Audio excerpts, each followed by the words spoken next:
오늘 우리에게 주시는 하나님의 말씀입니다. 신약성경 마태복음 28장 18절로 20절까지 말씀입니다. 한 목소리로 봉독합니다. 예수께서 나와 말씀하여 이르시되 하늘과 땅의 모든 권세를 내게 주셨으니 그러므로 너희는 가서 모든 민족을 제자로 삼아 아버지와 아들과 성령의 이름으로 세례를 베풀고 내가 너희들에게 분부한 모든 것을 지켜 가르치게 하라.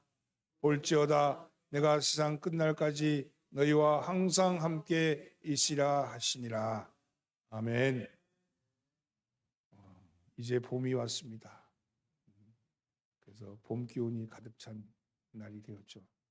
여러분들의 마음에도 봄이 오기를 바랍니다. 여러분들의 겨울에 묵은 때를 탈탈 털어버리고 새로운 마음, 새로운 생각을 가지고 일어나기를 바랍니다. 옆에 있는 사람 인사 나누시죠. 잘 나오셨습니다. 앞뒤로 있는 사람 은혜 받읍시다. 오늘 목사님이 시골 교회 부흥회에 갔다고 합니다. 시골 교회 부흥회 가는데 몹시 추운 겨울이었대요. 강사 숙소에 할머니 집사님이 와서 정성껏 시중을 들어주었습니다. 근데 할머니는 찬 것 마시면 안 된다고, 찬 것 마시면 감기 든다고 콜라를 데펴가지고 뽀글뽀글 끓여다 주었습니다. 근데 이 할머니는 좀 특이해가지고 옆에 와가지고 강사 목사님 옆에 있는데 옆에서 성경 읽는 거예요. 성경을. 근데 이 할머니는 집사님이신데 성경인데 이상하게 읽는 거예요. 말씀은 안 읽고 사람 이름만 읽고 있는 거예요. 사람 이름만 읽고 있는 거예요. 그러니까 강사 목사님이 이상해서 집사님 말씀을 읽으셔야지 왜 사람 이름만 그렇게 읽으십니까? 그랬더니 아이고 목사님 이제 곧 천국에 갈 텐데 성경 다 읽어서 뭐합니까? 이 사람들이 천국에 있으면 그 사람 만나면 이름이라도 알아야 될 거 아닙니까? 그래서 천국에서 만날 생각하면서 이름은 잊어버리지 말아야 된다고 이름은 기억하고 있다고 그럽니다. 그래야 아는 척을 하지요. 이렇게 얘기하는 이노 집사님이 그 신앙이 너무 아름답다고 그렇게 얘기한 걸 들었습니다. 우리는 입에 늘 이런 질문을 담고 살아야 합니다. 그리스도인은 누구인가? 나는 참 그리스도인가? 자기 정체성에 대한 질문을 가져야 합니다. 계속해서 나는 살아있는 그리스도인인가? 죽은 그리스도인은 아닌가? 하는 물음을 던지셔야 합니다. 우리는 이 물음에 대한 대답을 오늘 본문에서 찾습니다. 우리 신앙이 살아있는 신앙인가 죽은 신앙인가를 알려면 주님이 승천하시기 전에 마지막으로 제자들에게 당부하셨던 지상 마지막 명령이란 이 말씀, 너희는 가서 모든 민족을 제자로 삼아, 이 말씀에 주목해야 합니다. 너희는 가서 모든 민족을 제자로 삼아, 가서 제자로 삼아라, 이 말씀이죠.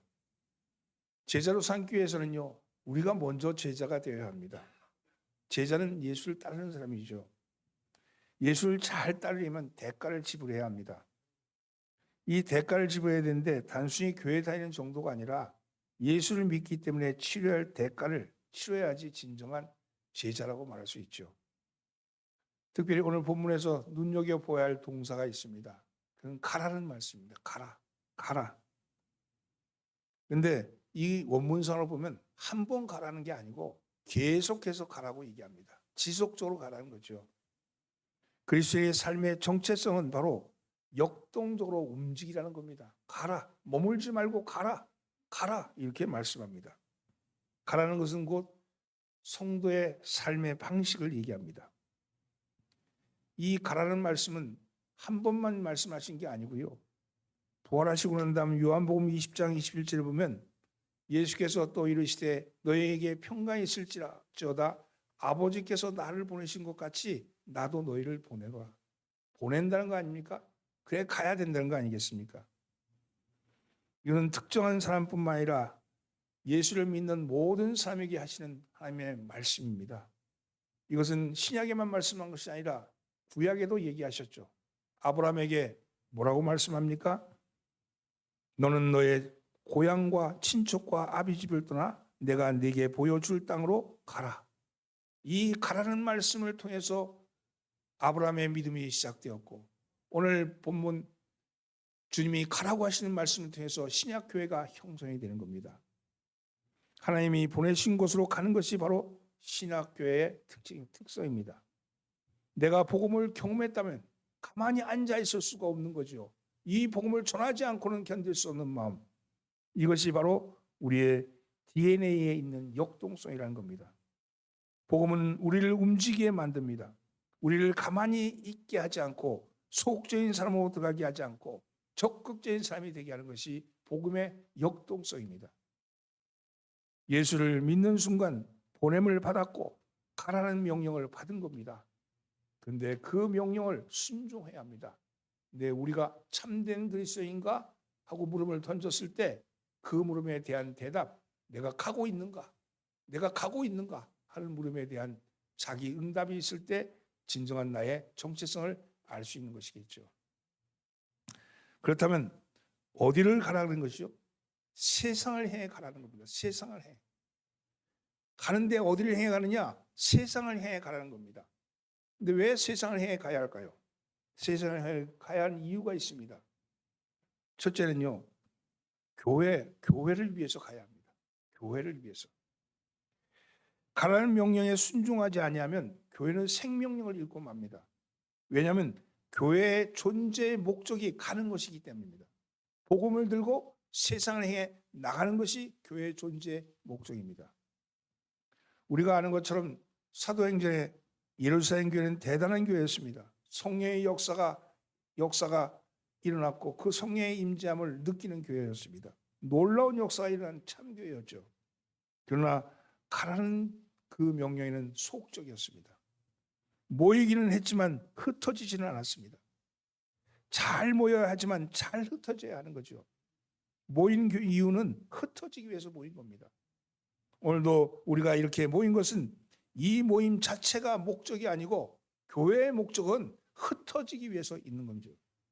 모이기만 하고 흩어지지 않으면 교회는 반드시 문제가 생깁니다.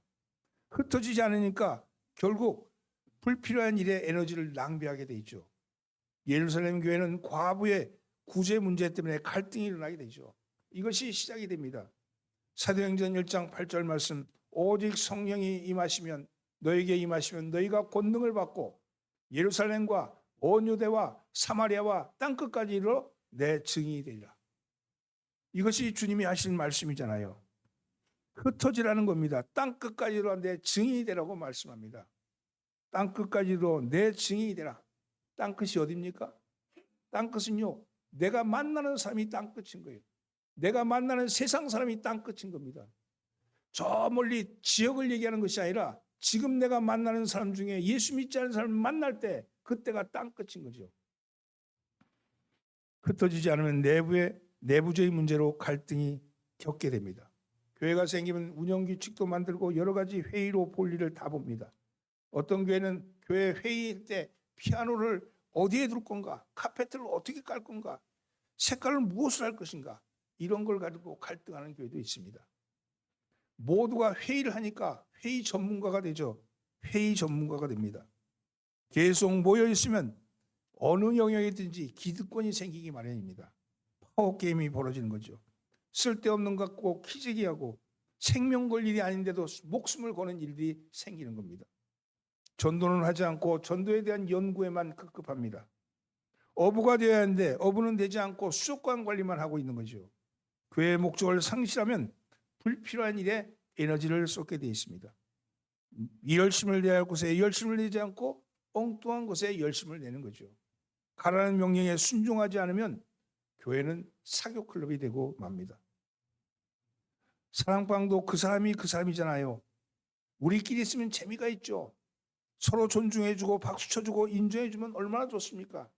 늘 끼리끼리만 모여있지 흩어지지 않고 복음을 전하지 않으면 그저 침묵회가 되고 마는 거죠.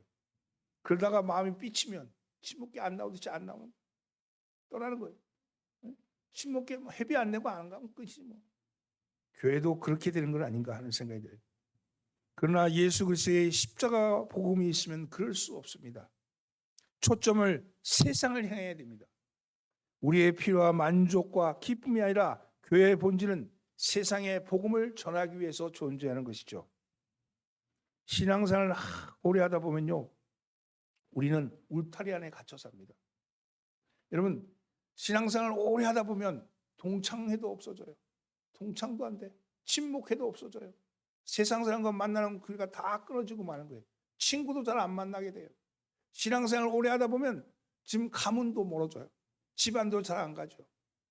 그러면 우리는 우리 안에서 갇히고 만다는 거예요. 여러분, 세상과 담을 쌓게 돼 있죠. 그러면 가라는 명령과는 점점 멀어지는 거죠. 갈 곳이 없는 거예요. 가라 그래도 갈 곳이 없는 거예요. 갈 곳이. 우리 안에 머물면 편안하고 안정되죠. 그러나 가라는 명령에는 위험해지는 겁니다. 불신자들의 세상 안으로 들어가면 불신자들과 함께 대화하고 불신자와 함께 놀면 대우도 못 받습니다. 예수 믿는 사람이라 해서. 말도 잘 안 통합니다. 오히려 저항이 심합니다. 예수 믿는 이유 때문에 저항이 심하죠. 불편하죠, 세상은. 그래서 다시는 세상 쪽으로 가려다가 안 가고 그냥 머물고 마는 겁니다. 그럼에도 불구하고 우리는 세상을 향해 나가야 합니다.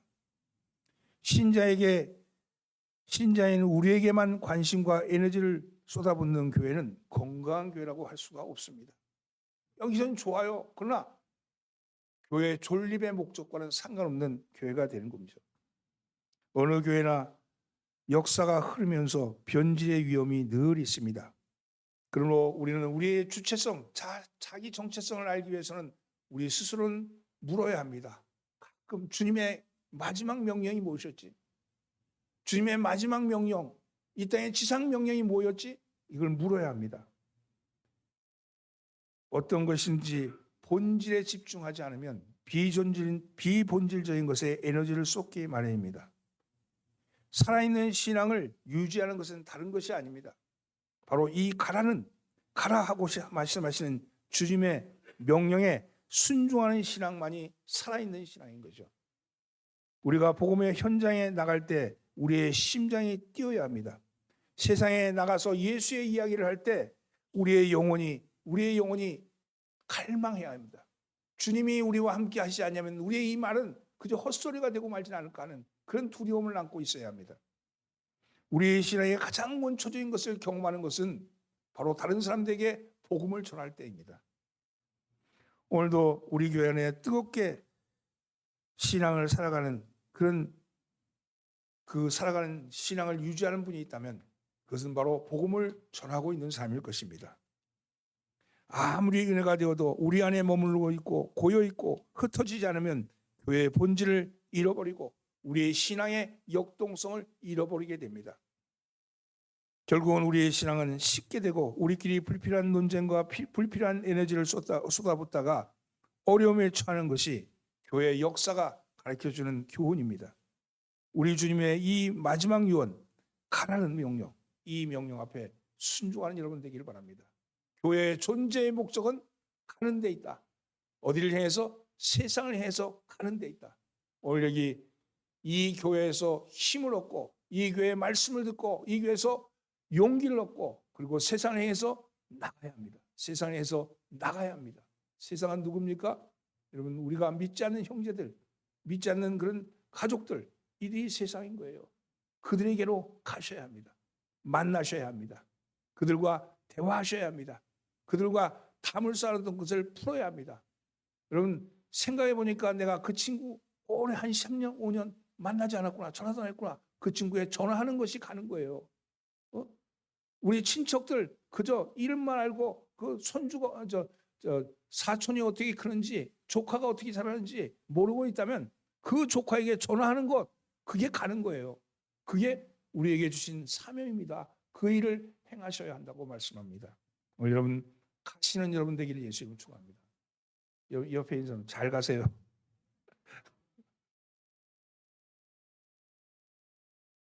두 번째는요. 세상에 나가지 않으면 우리가 교회가 세상에 나가지 않으면 세상이 교회 안으로 들어옵니다. 교회가 세상에 나가지 않으면 세상이 교회 안으로 들어온다는 거예요.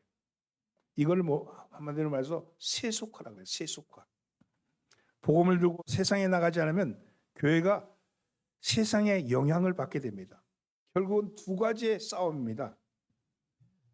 우리가 세상을 변화시킬 건가? 아니면 세상에 의해서 세속화될 것인가? 이것에 대한 싸움이죠. 이걸 다른 말로 하면 변화냐, 변질이냐 이겁니다. 변화시킬 건가, 변질될 건가 이거죠. 우리가 세상을 변화시키지 않으면 세상의 온갖 물결이 교회를 덮고 교회를 변질시킬 겁니다.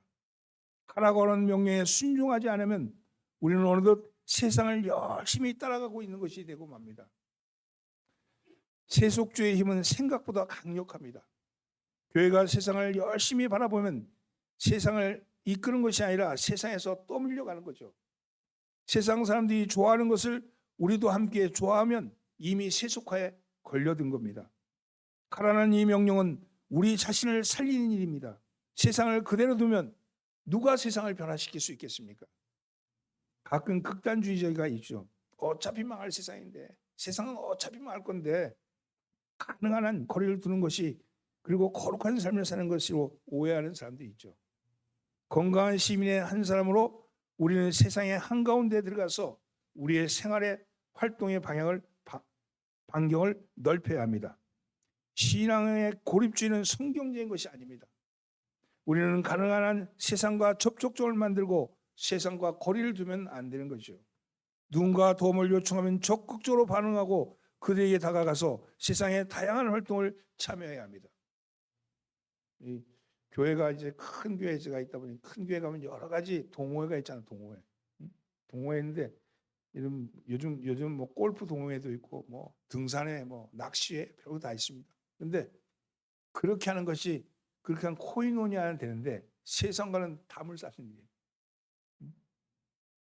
그런 때 등산을 좋아하는 사람, 등산회를 가더라도 교회 안에 있는 신앙인의 등산에 가는 게 아니고 세상 속의 등산에 가셔야 합니다. 낚시를 가더라도 그곳에 가셔야 돼요. 그래야지 세상 사람과 만나죠. 담을 쌓는 일을 하지 말고 담을 허물어야 되는데 점점 담을 쌓는 일에 애쓰고 있는 겁니다. 여러분, 그리스도인들이 세상 안으로 동화되면 안 되지만 세상을 무시하고 소홀해서는 안 됩니다. 신앙의 준비가 되어 있어야 합니다. 중요한 것은 하나님이 우리에게 왜 가라고 하시는가 아닙니까? 하나님과 이 세상을 화목케 하는 일을 위해서 우리를 부르셨습니다. 이 세상을 멸망시키는 것을 우리를 빼내신 게 아니고 이 세상, 멸망당할 세상을 화목케 하기 위해서 우리를 부르신 겁니다. 우리를 하나님이 부르셨는데 그러면 세상을 누가 하나님께로 인도할 수 있겠습니까? 세상을 변화시키려면 세상 안으로 들어가야 합니다. 냄새나는 곳으로 들어가야 합니다. 문제가 많은 세상 안으로 들어가야 합니다. 우리의 사역지는 교회 안이 아닙니다. 목사의 사역지는 교회 아니지만 우리 성도의 사역지는 교회 안이 아닙니다. 성도의 사역지는 세상입니다. 세상. 여러분의 가정이고 여러분 직장이고 여러분의 삶의 자리가 여러분의 사역지입니다. 여러분은 어디 가서 주의 복음을 전합니까? 목사야 설교 단사에서 말씀을 전하지만 여러분이 들은 말씀은 어디 가서 전하겠습니까? 친구에게 전해야 되고 함께 일하는 사람에게 전해야 되고 함께 살아가는 사람에게 전해야 되는 거 아니겠습니까? 그러면 여러분의 사역지는 어디입니까? 세상 안이 여러분의 사역지라는 것이요. 교회 안에서뿐만 아니라 교회 밖에서 우리의 사역의 주무대가 되어야 합니다. 그래서 세상 속에서 그리스도인들이 어떻게 사는지를 보여줘야 합니다.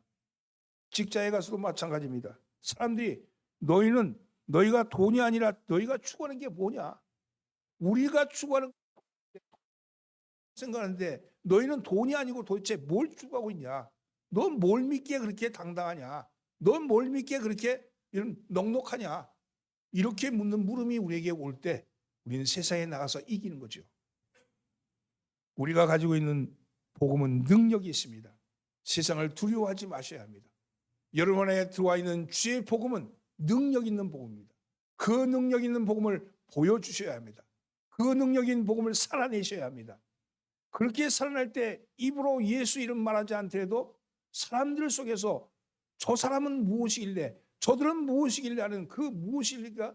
어떻게 우리도 저와 같이 될 것인가 하는 그것이 있어야지 복음의 능력이 드러난 것 아니겠습니까? 오늘 여러분의 일자리에서 여러분 만나는 자리에서 정직하십시오. 성실하십시오. 남들보다 솔선수범하십시오. 남들은 요리 피하고 저리 피하고 자기 이익을 꾀할 때 우리는 이익을 꾀하지 아니하고 사람을 보지 아니하고 하나님을 바라보면서 살아가십시오. 그리하면 복음을 살아내는 겁니다. 그럼에도 불구하고 하나님은 우리에게 억울함을 당하지 않게 하시고 우리를 창피하게 만들지 않게 하시고 우리를 뿌듯하게 만드실 것이고 우리의 마음속에 복음의 능력이 드러나는 것을 몸소 체험하게 될 줄 믿습니다. 그런 삶을 사시기를 예수님으로 축원합니다. 왜 가야 합니까? 세 번째, 살려야 하기 때문입니다. 복음을 들어야 할 사람이 세상 속에 있기 때문입니다. 우리는 복음을 들었어요. 매주일 들어요. 수요일도 들어요. 새벽도 들어요. 복음을 듣고 있는데 그 복음을 살아내지 못한다면 그럼 무슨 의미가 있겠습니까? 복음을 들어야 할 사람들은 세상에 아직도 많습니다. 세상에는 아직도 복음을 전혀 듣지 못한 사람이 많이 있습니다. 일평생 한 번도 교회를 출석해 보지 않은 사람들이 의외로 많습니다. 우리가 세상 안으로 들어가서 복음이 필요한 사람들을 만나야 합니다. 우리가 있는 곳에 사람들이 제발로 오지 않습니다.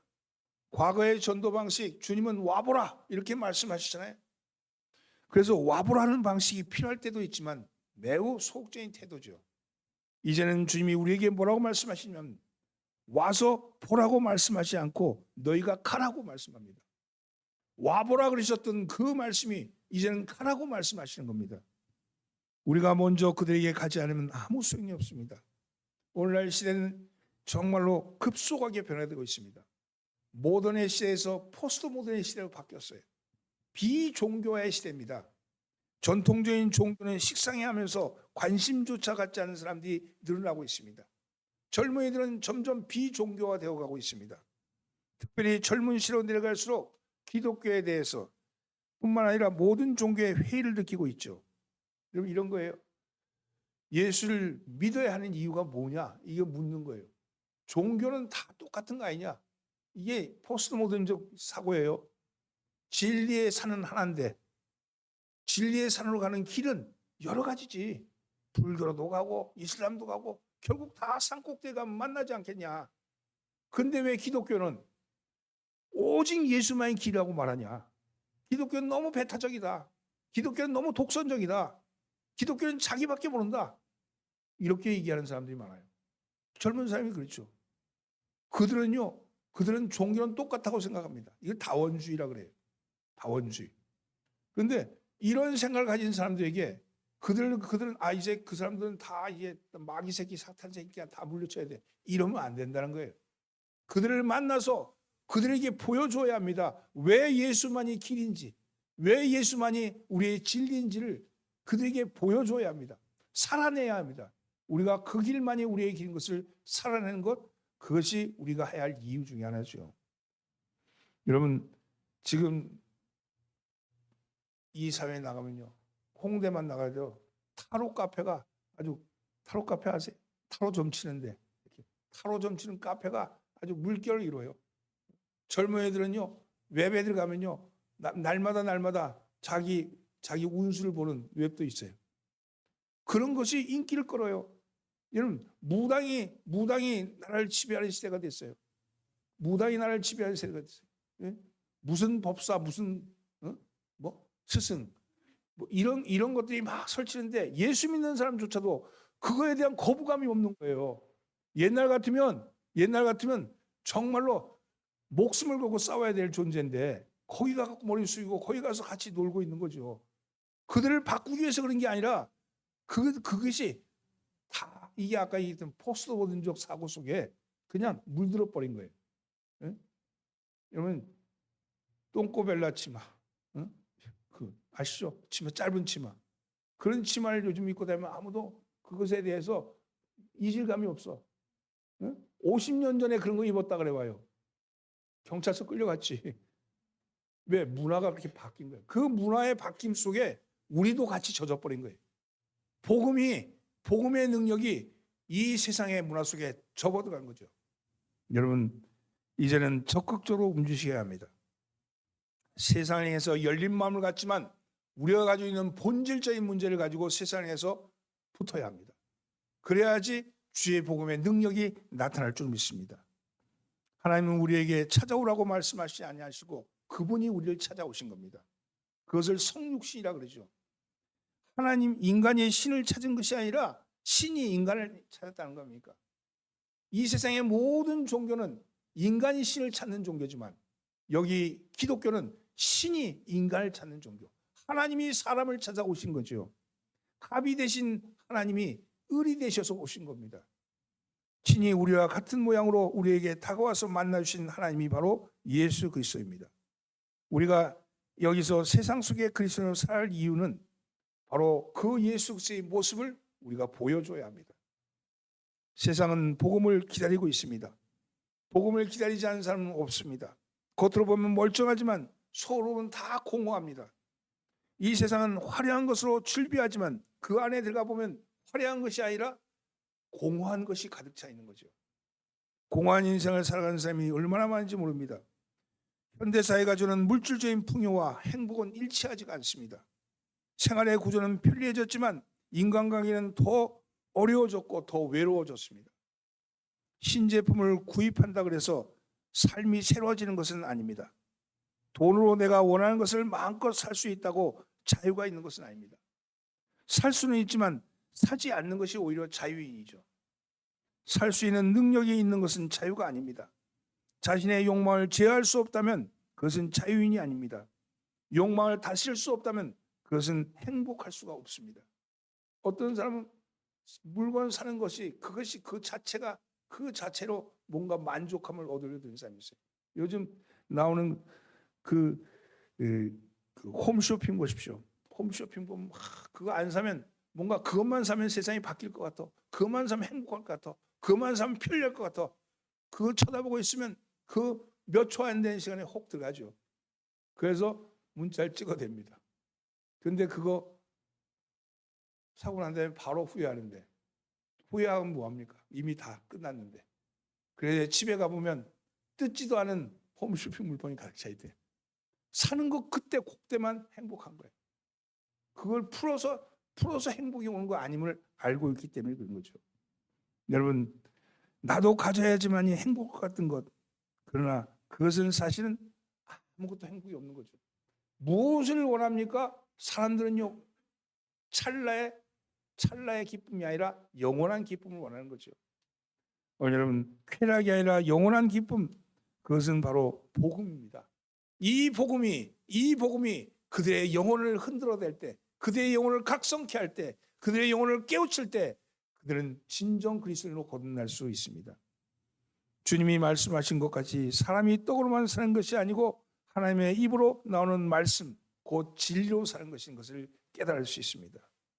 여러분, 우리는 좋은 소식을 가지고 있어요. 십자가는 정말 복된 소식입니다. 십자가는 인류를 구원하시기 위해서 하나님이 제안하신 유일한 길이고 다른 길은 없습니다. 요한복음 14장 6절 말씀, 예수께서 이르시되 내가 곧 길이요 진리요 생명이니 나로 말미암지 않고는 아버지께로 올 자가 없느니라. 여러분, 그 말씀 이해 히브리서 9장 27절, 한 번 죽는 것은 사람에게 정한 것이요 그 후에는 심판이시랴. 여러분, 한 번 죽는 것, 누구나 한 번 죽습니다. 그 후에 심판이 있습니다. 그런데 그 후에 그 심판을 피할 길은 다른 길이 아니고 오직 예수밖에 없다는 거예요. 우리가 선행이나 노력을 해서 구원을 이루지 못하고 오직 예수 그리스도의 대속의 십자가의 죽음만이 우리를 구원에 이르는 길입니다. 그런데 이거를 세상 사람에게 가르쳐야 되지 않습니까? 우리는 다 알고 있는데 세상 사람 모르고 있잖아요. 그에게 어떻게 가르칠 겁니까? 복된 소식을 들고 나가야 합니다. 교회의 본질은 머무는 것이 아니고 흩어지는 것이고, 교회의 본질은 여기 있는 사람들에게 우리가 각성케 하는 일만이 아니고 각성한 우리들이 세상을 해서 각성케 할 수 있는 길을 열어주는 길이죠. 그러기 위해서는 세상을 향해 나가셔야 합니다. 세상에 나가는 건 뭐냐 그럼? 아까 얘기했잖아요. 오랫도록 연락 안 했던 친구에게 전화를 해주는 것. 그러면요, 내가 너를 불렀을 때 내가 살아나는 거예요. 내가 너를 불렀을 때 내가 전화 한 통화를 하면 그 영혼이 사는 거예요. 오랫도록 잊었던 그 가족들, 조카는 어떻게 지내는가? 조카한테 전화 한 통화 해주는 거. 이러면 오랫도록 있던 그들에게 복음을 전하는 거예요. 예수 믿으라 그렇게 얘기하는 게 아니고요. 전하는 그것으로 접촉이 이루어지는 거죠. 그 위에 지속적으로 만남을 가지셔야 합니다. 그리고 그들의 마음을 풀으셔야 합니다. 그래서 주님의 말씀이 그들의 삶 속에서 느껴질 수 있도록 10년, 20년 서로 연락 안 하는데 보니까 저 친구가 바뀌었구나 하는 게 느껴지면 이미 복음이 절반은 들어간 거죠. 예수 믿는 사람이 그 서로 가지고 있는 인상이 있잖아요. 우리 초등학교 동창회 나가면 다 초등학생이 돼. 중학교 동창 나가면 말투도 중학생이 돼버려. 응? 그런데 그들에게 들어가서 그들에 대해서 성숙한 모습을 보여주는 거죠. 여러분 어디에 있든지 무엇이든지 세상에 나가서 산다는 것, 그것은요 그리스도의 본질적인 삶, 그리스도의 본질적인 삶, 매사에 정직하고 성실하고 시간 약속 잘 지키고 누구에게 넉넉하고 다른 사람에게 대해서 품어줄 수 있고, 내가 먹고 싶은 거 있으면 저 사람도 먹고 싶은 게 있겠지 생각하고 사줄 수 있는 사람이 될 때 그때 세상에 나가는 거죠. 여러분 교회에 머물지 않고 세상을 향해 나가는 저와 여러분 되기를 예수님으로 축원합니다. 기도합니다. 주님, 복음의 능력을 체험하기를 원합니다. 죽은 종교가 아니라 살아있는 하나님의 말씀으로 살아가기를 원합니다. 주님, 저희가 그 복음에 순종하는 저희들 되게 하여 주옵소서. 주님, 복음에 반응하게 하여 주옵소서. 가라는 명령에 순종하는 저희들 되게 하여 주시옵소서. 그러므로 세상이 흔들어 놓는 지각 평안을 일으키는 역동적인 하나님의 백성의 모습이 나타나게 하여 주시옵소서. 꿈틀거리는 동사형 신앙을 갖게 하여 주옵소서. 예수님의 이름으로 기도합니다. 아멘.